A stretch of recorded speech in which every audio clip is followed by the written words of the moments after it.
Hello, I'm with Liza Conrad, who is the Companion Diocese Officer for the Diocese of North Carolina and the Diocese of Costa Rica, serving and living in San Jose, Costa Rica. Liza, welcome back to North Carolina.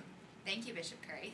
Now I'm going to ask Liza to tell us quickly what she does, but I really want her to tell you a remarkable story. But quickly, what do you do as Companion Diocese Officer? Well, that's a good question.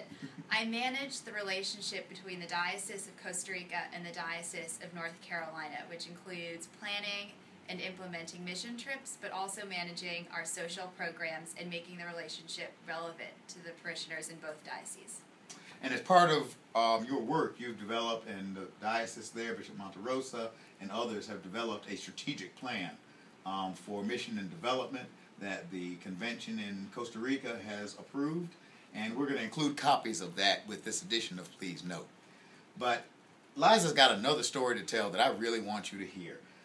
A few weeks ago, I was in St. Mark's, Huntersville, and I heard a story from the young people about their experience in Costa Rica. And several hours later, I heard that same story from the vestry. I've been bishop 12 years. That's the first time I've heard a youth group and a vestry telling the same story. And I wanted Liza to tell that story to you. Great. Well, this summer, a trip from St. Mark's, Huntersville, came to Costa Rica to build a community garden. That was their project task. But the real project is what went on outside of the garden, when every day the youth leader, Matt Addington, took his youth to Germania, to San Lucas, a small church nestled in banana and pineapple plantations, in a place that's pretty hard to grow up. You have to drive 45 minutes to get the internet, something that we find in our pocket and in our purse, and there aren't many options for the kids, least of all a youth group. But there's a large church with ample space for a youth group. So every day, after they dug ditches and planted trees, the kids went over to Germania and did youth group. They watched movies, they played soccer, they ate food. And the first day, the bus pulled in to the street with scattered houses and not much else. And he said, "Get off the bus, guys, let's go." And the kids were, "Are you crazy?" And they did. They got off the bus, they went up to strangers, and they invited them to come play soccer.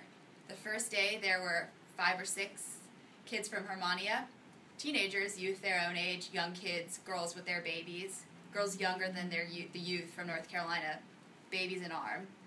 The second day, there were 10, and by the end of the week, there were 30 youth there every evening, dancing, singing, worshiping, and getting to know each other, and getting to know what is church, what is God, and what does it mean to be a part of church as a youth, with the youth from North Carolina. This is absolutely extraordinary. And that experience has led you to, in this plan, in fact, desire to create more experiences like that for young people of both cultures. Exactly. Our idea is to give youth an opportunity to learn about youth in a different place, in a different context, and together learn about service and about being disciples in the community and going out. And so that's inspired us to create a youth exchange. So instead of youth going from North Carolina to do work in Costa Rica, the youth are going to come together in North Carolina one year, in Costa Rica another year, and do work together. Learn from one another as they're doing it. And this summer, we're going to have the first of these opportunities in Costa Rica. Well, this is really a story of what happens when you get off the bus. It is. And that's what discipleship is about, getting off the bus. Liza, thank you for that, and thank you for the ministry and the work you're doing. It is important, and it matters, and thank God for you. Thank you, Bishop Curry. And God bless you, and keep the faith.